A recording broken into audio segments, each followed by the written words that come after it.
একা কোরবানি দেওয়ার সামর্থ্য আছে, 2-3 জন 4 জন 5 জন মিলা কোরবানি দিচ্ছে।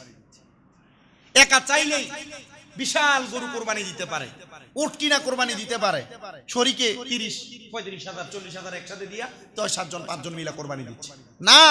আল্লাহ তাআলা আপনাকে আদেশ করেছেন, নবীজি আদেশ করছেন, আপনি যদি নির্দিষ্ট পরিমাণ নেশাব পরিমাণ সম্পদের মালিক হন, বর্তমান বাজারে আগামীকাল রবিবার আসরের নামাজের পর থেকে সোমবার, মঙ্গলবার, বুধবার আসরের নামাজের আগ পর্যন্ত কোন মানুষ যদি বর্তমান বাজারে 50,000 থেকে 4 লাখ পর্যন্ত, সর্বনিম্ন 50,000 থেকে 4 লাখ পর্যন্ত টাকার মালিক হয়, তাহলে ওই ব্যক্তির উপর কোরবানি করা ওয়াজিব।